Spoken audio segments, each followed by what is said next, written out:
Now, 14-year-old Molly Russell took her own life after being bombarded with suicide and self-harm content online. Her family are now trying to educate young people on the dangers of social media. And they're not the only ones fighting the cause. The Centre for Countering Digital Hate recently created a short movie with actress Laura Linney. Within 15 seconds of logging onto social media, the algorithm has your daughter in its crosshairs. It sends her a steady flow of images telling her she isn't thin enough, pretty enough. They invade her brain. Imran, Ahmed from the Centre for Countering Digital Hate and Molly's father, Ian, are here with us this morning. Hi, both. Hello, good morning. Thank you very much indeed for joining us. How will the film help? Well, look, it's really important that we tell parents that these harms are out there. When it comes to a platform like TikTok, the truth is that most parents don't actually know what their kids are seeing on that platform. They can be sitting next to them on the sofa and have no idea what influences their kids are being exposed to. On average, kids who use TikTok spend 90 minutes a day on it. And that's 90 minutes a day when an algorithm is telling your kid various things without any parental oversight whatsoever. So it's first of all to remind them that there is this danger out there. The second thing is to ask for them to take action, because right now our legislators around the world, groups like CCDH have got the backs of parents. We're trying to expose these harms, but the platforms don't have their backs and legislators don't either, and that's in the UK and the US and the EU right now. We need that comprehensive legislation and the correct regulations in place so that platforms can't just get away with showering our kids with deadly self-harm and eating disorder content. Remind us how Molly was influenced by TikTok. She didn't see TikTok because Insta. It was Instagram in Molly's case.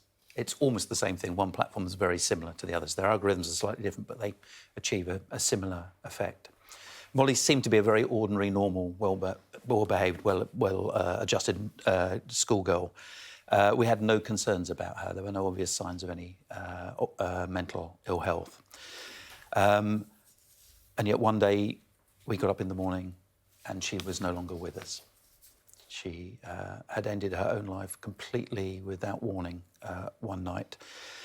And what we discovered on her social media feeds, she did not seem to be a particular social media person, but what we discovered on her feeds in the weeks after her death was content that was shocking. There was content that concerned self-harm quite graphically, and there was content, more disturbingly, that suggested depression was something you couldn't get better from, which of course is untrue. You can recover from depression.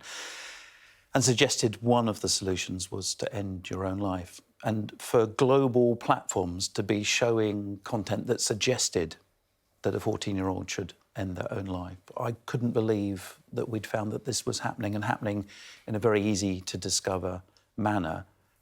And in a way, what's even more shocking than that is 5 years since Molly's death, that same sort of content is still easy to find on platforms such as Instagram and TikTok.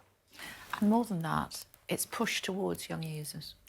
So we did some research earlier this year. We set up accounts as 14-year-old girls in 4 different countries, sorry, 13-year-old girls in 4 different countries, the UK, US, Australia and Canada.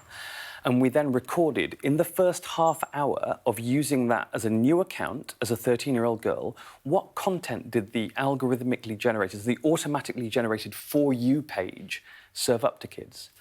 Within 2.6 minutes, self-harm content was being sent to those accounts. Within 8 minutes, eating disorder content. Every 39 seconds, on average, something potentially harmful was being sent to kids. And what we found as well was that when you indicated in any way that you were vulnerable, so half the accounts had a name like Susan, half the accounts had a name like Susan Lose Weight. And that's typical of young kids. If they are vulnerable, they will signify that through their username or their bio. Those accounts that we classified as vulnerable got 12 times as much self-harm content in the first 30 minutes. The platform responded to that vulnerability, not as you and I would do, which is to say this is someone that we need to be a little bit careful with. It said, I know how to addict this kid. They've sent me a sign of their vulnerability. And actually what we should do is give them more of that stuff.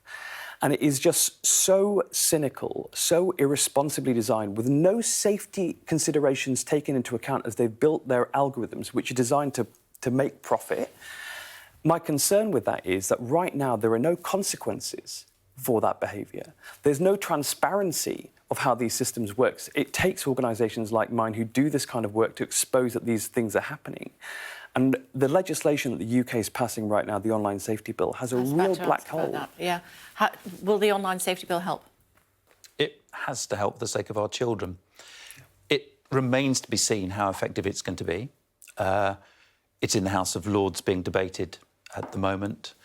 I'm not an expert at parliamentary procedure, but along with many families, because it's not just a limited number of stories, sadly, there are far too many families. The official figures show that something like 200 school-aged children end their lives by suicide every year in the UK.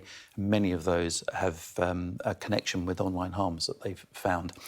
All of those families that I've had contact with are getting quite concerned that as amendment after amendment is debated in the House of Lords, nothing seems to be happening. Now, this might just be normal parliamentary process, I don't know, but it's certainly really frustrated for those of us who've lost a dearly loved member of our family. And what we need to see is some changes. We need to see, first of all, we need to see greater access to data for bereaved parents. So when tragedies happen, there's transparency from the platforms so that lessons can be learnt to protect others in the future. That seems to me an obvious and vital lesson. So that's a really important thing. For example, and that's one of the amendments that's going through Parliament that we're really keen to see movement on. As yet, nothing seems to have happened, but maybe that's normal. OK, we must leave it there, gentlemen. Thank you very much indeed for taking the time to join us this morning. Thank you. TikTok issued this comment earlier this month. The company has a team of more than 40,000 people moderating content. They said TikTok aims to remove videos that promote or glorify self-harm while allowing educational or recovery content. The company said it continually adjusts its algorithm to avoid repeatedly recommending a narrow range of content to viewers.